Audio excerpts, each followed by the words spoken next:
Welcome to our 2022 Wildwood 24RL XL. We're going to start right in the back bumper here. If you just kind of reach in, pull that cap off, inside of the back bumper you're going to find your sewer hose.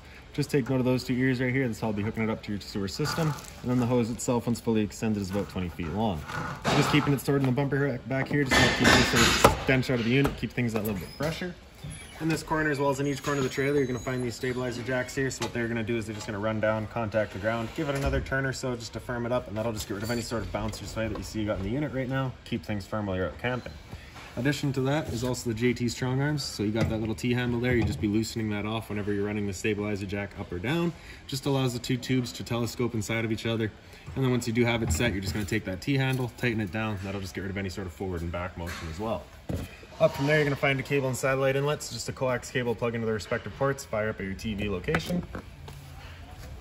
Then towards the front, we got this little power port here. So as you pop that on open, you're going to see that little notch in the bottom corner there. It's going to line up with that one there. You're just going to press it in, give it a little 1/8 turn, that'll lock it into place, and then you get the threaded collar in the back there to really lock it down.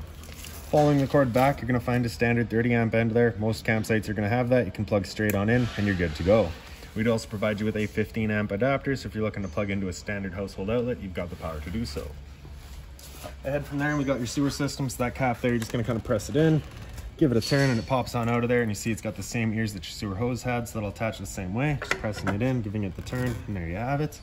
On the left, you got a black valve here, so that black valve is controlling your black tank. Black tank is filtering your toilets. It's of course gonna be our dirtiest water, so we'll be dumping that first. Once that's done, you can then come to the gray. Gray tank is filtering your sinks as well as your showers. Typically cleaner water. We'll dump that last just to help keep that hose as clean as possible. Straight up from there, we've got your exterior shower. So you'll get a key just like this guy here. You can stick it on into there, open it up. Then you get the standard head and hose, the 3-foot hose, hot and cold water. So if the dog's out getting muddy, you can spray him off where he goes inside. Just wind that hose back up around the handles, tuck it back in, and lock her back down. Up from there on the right, we've got your city water connection here. So you're just gonna take your water hose and plug it into there, turn on the water, and that'll just pressurize the lines throughout the unit. To the left, you've got a black tank flush. So you may notice over time after having gone and dumped out your black tank, your monitor panel still may be reading 1/3 or 2/3, whatever it may be. Typically, it's just some debris inside of your tank just hanging between the probes causing that misread. So what you're gonna do is just take your water hose and plug it into there, open up your black valve and turn on the water, and that'll just flush out that tank, getting rid of any sort of debris that could be causing that issue. Towards the front, we've got your storage compartment here, so that just opens on up, magnetic latch holds it open for you. Inside of here, you're gonna find a water hose. Inside of that water hose is park adapter, so that's that 30 amp cord into there, 15 to a standard outlet. Beside that, you'll see the weight distribution hitch here. So we've got this customer has opted to go with that weight distribution hitch, so we just got that stored in here for him. Around front of the unit, that box right there is a brake controller. So again, something that the customer's opted to go with, so that's just installed there. That little white box in the back of the unit is your battery disconnect. So with that pointed up, that's your battery now turned on. If we turn it out and pull it right out of there, that's your battery then turned off, right? The battery itself is housed inside of this box here. So as long as you're plugged into that short cord in the back or your 7-pin to your tow vehicle, that battery is charging for you. These two knobs here, if we loosen them off, push them back, you get access to your propane tanks here. So for the video, I'll pull it right off. And I'll just show you how these two are just teed into the one tank there. So you're just gonna open the one tank up, run off of that one until propane no longer works, then you'll close it off, get the one tank filled while you run off of the other one. Power tongue jack up front, so you got a light switch up top there, and then the up is up, down is down. On the other side here, we got the other end of your storage compartment. So same thing, magnetic latch holds it open. This is a dry erase surface. If you got a marker, you can make your notes or whatever. Inside of here, we just got up on the back wall there is all of your manual overrides. So this one up front is going to be for your JT strong arms. So I'll just mention real quick that the JT strong arms in front here, they do work the exact same. They just go towards the front and center of the unit. So you kind of got to reach in a bit for them. This guy here will give you a hand with that. That manual override right there is going to be for your front tongue jack. And this one down here is just for all of your stabilizer jacks. Inside of here, you're also going to find your TV box. So I've just placed that in here just in case you're looking to pull the TV out for winter storage. You've got somewhere to keep it. Then you've also just got your laundry hamper here, so I'll show you that once we get inside.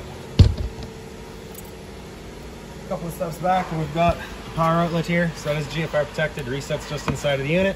Up from there, we've got your cable outlet, so just a coax cable into there, simple as that. Down below all that, we've got a low point drains. So if you're leaving the trailer for a couple of weeks in the summer, you don't want your water going stale or stagnant, open up those valves, allow the water system to drain itself out. Also, if you're getting ready to winterize the unit, you just want to drain all the water out before pumping the antifreeze through. Simple as that. Straight up from there, you're gonna find your two exterior speakers, one towards the front arm and one towards the rear. In the middle of them, you've got your stove vent here. So of course, propane stove is putting off fumes whenever you're using it. So you just wanna make sure this flap here is opened up, allowing the fan inside to evacuate those fumes.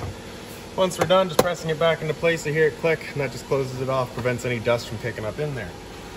Furnace outlet here, so you just wanna make sure that nothing's blocking that off. It does get hot. Hot water tank, so just that keyway there, you're gonna line that up and you can pop it on open. A couple of little posts down on the bottom hold it in place. All your control for turning it on with electricity is down on the bottom here, so just turn that switch on, fires up on electricity, simple as that. For turning it on with propane, there's a switch just inside of the unit, so once we get in there, I will use that, and I'll also go over a reset procedure, and the button that I'll refer to is just right here. Up in the very top, you got a relief valve, so before we ever turn it on, we just want to hit that, make sure that bit of water comes out, just ensures that this guy's full. It's safe to fire it up. We're not going to burn anything out by doing so. Line up those two bottom posts, line it up at the keyway, press it in, and she locks back down. Excuse me. Right beside that, we've got your fresh water connection. So you're just going to pop that cap out of there, take your water hose and stick it into there, turn it on, fills up your fresh water tank. You know that tank is full once it starts spitting water out of that vent there. The drain for that tank is right down here. You see, you just pull that and drains itself out. So I'll just let that go for a bit. Around to the back of the unit, we just got your spare tire back here, and straight up from there, you're going to find your pre-wired mount for a rear observation camera or backup camera if you're to choose to go that route. So we'll just make our way inside of the unit. The door's going to open up. It's just on a friction hinge, so it just kind of sits wherever you leave it. Going to grab that blue handle, slide it towards the middle, and you're starting to pop on out. If you need to change the length of your legs, just push that tab in. You can extend or retract them based on your site needs. As we come inside of the unit, first things first, right on the left there, we've got your fire extinguisher. So that's standard. Pull the pin, point, and shoot. This dimmer switch right there, if we just tap it, you'll see it turns on all of your lights. If you press and hold, they'll dim down. Continue holding and they'll dim back up. And then of course, just release at any point to choose your brightness. Switch in the bottom right here is for your awning. So as you press the bottom of that, your awning will make its way out. Once that awning's fully extended, we're going to see a little white flap come down at the end, as well as the black of the metal tube. Once you see that, you're going to want to stop. If you were to continue extending, it can actually wind itself up backwards, in which case the fabric will be underneath our tube, allowing it to then hold water, accelerating the growth of mold and mildew. So there's our flap coming on down, and then there's our black tube, so we'll stop right there. Now if it were to start raining, it's of course going to hold some water anyway, so what you can do is grab either arm and just pull down on it. Then you can see that changes the pitch of the awning out at the head, allowing water to then run off. Now if you like that angle better, because it does give you more shade, you can do the same thing with the arm up front. Before we ever bring it back in though, we just want to make sure these arms are back out straight and fully extended, just so that we're not running the risk of bending them. And we'll press and hold the top of that button and the awning will make its way back in. And again, we're just making sure that our fabric is over top of the tube. And another thing to keep in mind with your awning is once you get up to about 15-20 kilometers an hour wind, it does catch all that wind, so you want to bring it back in. Again, just so that you're not running the risk of bending your arms. Once that guy's fully closed, it'll just have the electric motors that will lock up in place and hold it against the trailer. There you have it. So switch on the left there does your slide out, so press and hold the bottom of that and the slide will make its way out. Once that slide's fully extended, we're just going to hear some whines from the motors, and then they automatically square and turn themselves off.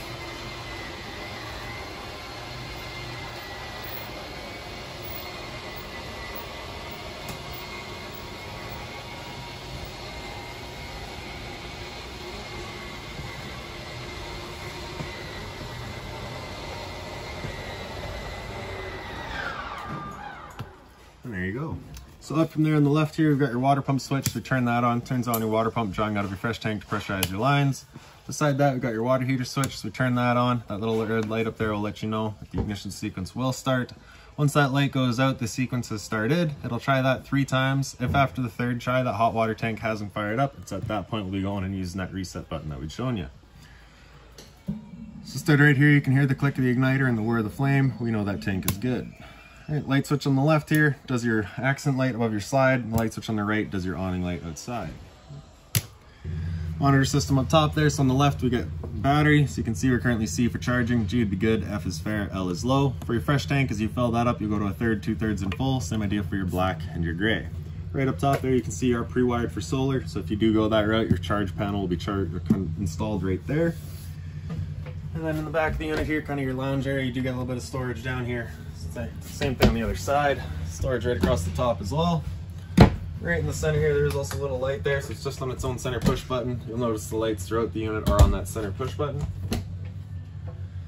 This couch here does also fold down, so if we pick up the base, bobs on over. Once you're done, you're going to pick up the base, give that back just a little bit of a nudge over. It just sits right into place. USB charging as well as a power outlet on that side there. Same thing on this side here. And like I'd said, you do get the same sort of open storage there. Down underneath is just open storage with the addition of the little bins there. And then in your slide out here, so same sort of light. The table, if you just kind of wiggle it, you can get it up out of the legs. You'll take the legs and they'll pop out of their bases. You can lay them down. You can take your back cushion and then you just fill in the center to create another bed. You do also get the storage bins underneath your dinette as well. In the kitchen, you get some storage up top here.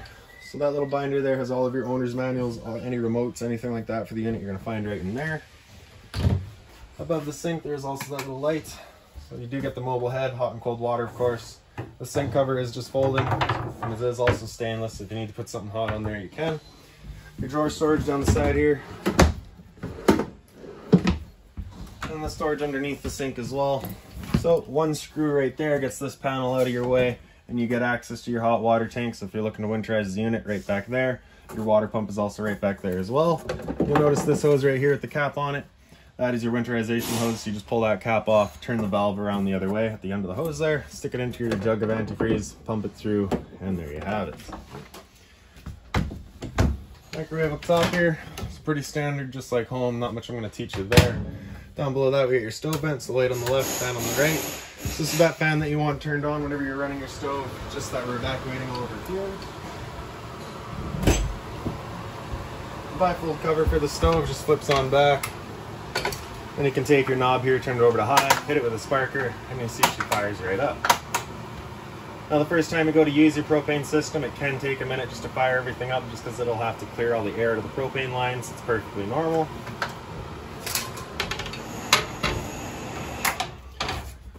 This knob on the right there is for your oven. Press it into that little flame, open it up, hit the lighter. And right in the back, you'll see that pilot light gets going. Once you do get it going, you just want to hold the knob in for another couple of seconds, and you can release the knob and the flame will hold itself. Turn up to your desired temperature, and she fires right up. Once we're done, if we turn it back down to just pilot, it'll hold just the pilot light for us. But if we're traveling or leaving the trailer for a while, we just want to make sure it's right off. Right beside that button there turns on all of your knob lights as well as your oven lights. Down below the oven, you'll notice that little portal there. So that's just an outlet for your furnace. You'll kind of see them throughout the unit. That grill right there is just a return air for your furnace, so just want to make sure that's blocked off. 12-volt fridge hub from there, so you got your travel latch there. Open it up, you get your fridge down below. So temp control's right in the back there. Freezer up top. Temp control again just in the back. So as long as your battery's charged, you're charging, this fridge is going for you. Entertainment area here, so this customer's opted to go with the TV with a mount, so we've just got that installed for him. Right above that, you're going to see your smoke detector. Great. And then your thermostat down below the TV. So the bottom bar there is going to wake it up. It'll start from off, hit it again, and come into fan low. So fan low is just going to be moving some air. There's no cooling involved in that. After fan low, it'll come into fan high. So again, just moving air with the high fan. After fan high, it'll come into cool high. So at this point, the high fan is going to be on all the time. Compressor will cut in and out as needed to give you cooling. Low fan will be on all the time. Compressor in and out as needed to give you cooling. Temp selection, of course, just the arrows there. After cool low, if we hit it again, it'll come down into cool low auto. This is where it becomes an on-demand system. So both the compressor and the fan will cut in and out as needed. Cool high auto, same thing, on-demand system, but it'll use the high fan this time. And with your air conditioner going, you basically got two different options. You can have these two louvers here closed, in which case we're using all of our ceiling ducting to move the air. Or you can open it up and it just dumps all of its air in the living room here. So when you first get out to your campsite, you want them open, cool off this area as quickly as possible, then you can close them off and start moving the air throughout. After cool high auto, if we hit that bar again, it'll come down into heat and it'll turn off the air conditioner, turn on the furnace. And like we showed you, the furnace will be moving its air through all the little portals. Now the first couple of times you run that furnace, you may notice a bit of a smell throughout the unit. That's just the new furnace smell. It will go away. Hit that bar again after heat, comes back into off, and just cycles back around. On the left side of the TV, you've got, of course, your power outlet. And then right above that, we've got your antenna outlet in the middle here. For turning that antenna on, just hit that button there, you get that green light, letting you know your antenna is turned on. Up from there is going to be your cable and satellite outlet, and then you can see our pre-wired for Wi-Fi. Stereo down here, so we hit that power button, we'll turn it on. So radio is, of course, going to be just on your radio. If you hit source, you can get through all your other kind of inlets. So you got your auxiliary down the bottom here. AV would be through the back of the unit. HDMI is right in the front here. Auxiliary is again just in the front. AV is again through the back, and then there is Bluetooth. There it is. So you hit Bluetooth, connect to your phone. USB is also just right in the front there. AM, FM, you can get through all your radio settings as well as your different bands. Right. If we press the power button there, you get into mute. If you press and hold, that'll turn it off. And if you press and hold that source button, it'll get you into all your settings, and you can play with all that as well.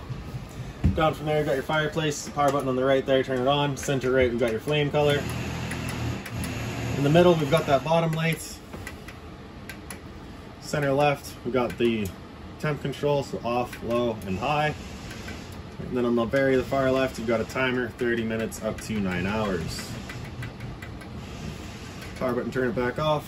Down from there, you got your converters. Press the top and center, it pops on open. You get all of your breakers down the middle here. Whenever a breaker breaks, it's gonna sit in the center, so just turn it off and then back on to reset it. On the right side here, we got all of your fuses. Whenever a fuse pops, you'll get a little red LED right beside it, letting you know exactly which one went. Just around the corner, we've got your LP detector. Some propane's everything in here. It'll sit on the floor. That guy will detect it and start going off just like your smoke detector. Pocket door here is just on its travel latch, so just undo that and you can slide your door. In the bathroom, the light switch is up on the wall there. Right beside that, you got your GFI outlet. So test on the bottom, reset up top. So if you ever have outlets that don't work, it's the first thing you should check. Medicine cabinet here, so as you open that up, you'll see there's this little tongue right there. Gets held onto by this little elastic as your travel latch. Below that, we've got, of course, your sink, hot and cold water, and storage down below. Just being mindful of our drains and our water lines. Don't want to be breaking those. The toilet, it's just got the flusher on the right side there. And your storage up from there. Above my head, we've got your roof vent. Just turning that knob to open it up. Then in the back corner there, you got that switch to turn on the fan. In your shower, you just get the standard head and hose, hot and cold water, of course. This door does magnetically latch both closed and open. Right. And some storage space here as well. Into the front bedroom, your light switch is over on the wall here. Your little closet space here as well. The blinds throughout the unit are just these slow rise blinds. If you snap them, they come up. Stop it there and pull it down. It locks into place. If we pick up the foot of your bed, you do get access to your storage compartment. The closet space on either side is identical, so as we open it up, you'll find the power outlet in there, and it is also CPAP accessible. Again, same thing on the other side there. The laundry hamper's down from it, so as you open that up, you can see you're just sliding on into there. USB outlet on either side of the bed as well. And this here emergency exit, you're pulling that red tab to get rid of the screen, taking this handle here, throwing it outside, hopping on out. And up above the window, there is a TV backer back here, so if you're looking to mount a TV, it's going right there. There's your power outlet for it, as well as your cable and satellite outlet for it. I do believe that is about it for this little guy. If you've got any other questions on the unit, please feel free to give us a call, 204-237-7272.